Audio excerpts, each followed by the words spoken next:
presented by Aditya Recording Studio, Gopalganj.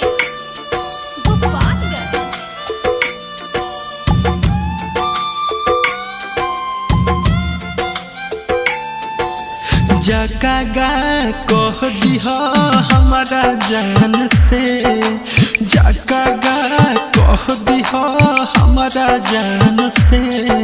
हमर के दीवाना देता वे दुआ शमशानों से, मर के दीवाना देता वे दुआ शमशानों से।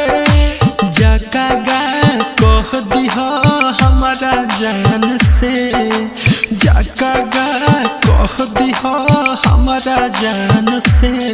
हमर के दीवाना देता वे दुआ शमशानों से, मर के दीवाना देता वे दुआ शमशानों से। Music by DJ Amit Raj, Tamalpur Hat.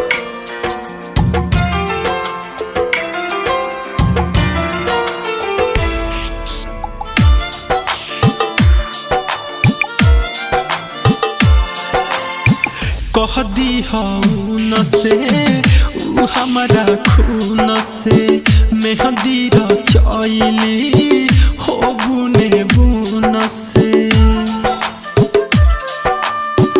कह दी न से उ हमारा खून से, मेहंदी रचैली हो बुने बुन से।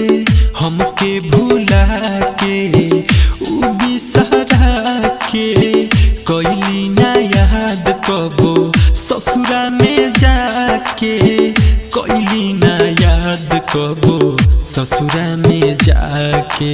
जानो तानी फूल तारी तो गुमान से, जानो तानी फूल तारी तो गुमान से।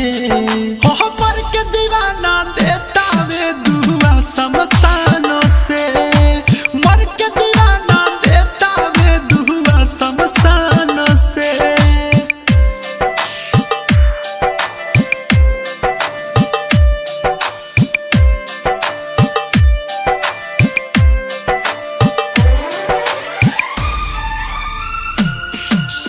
Music by DJ Amit Raj, Tamalpur Hat.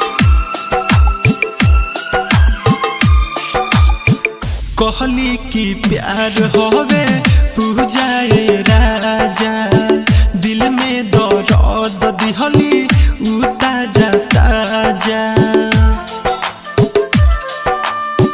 कहली कि प्यार होवे पूजाए राजा, दिल में दर्द दिहली उ ताजा ताजा।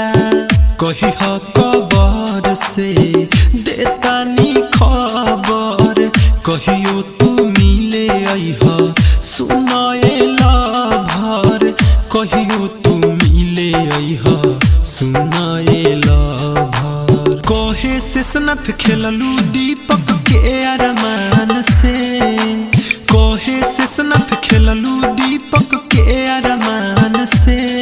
हमर के दीवाना देता वे दुआ शमशान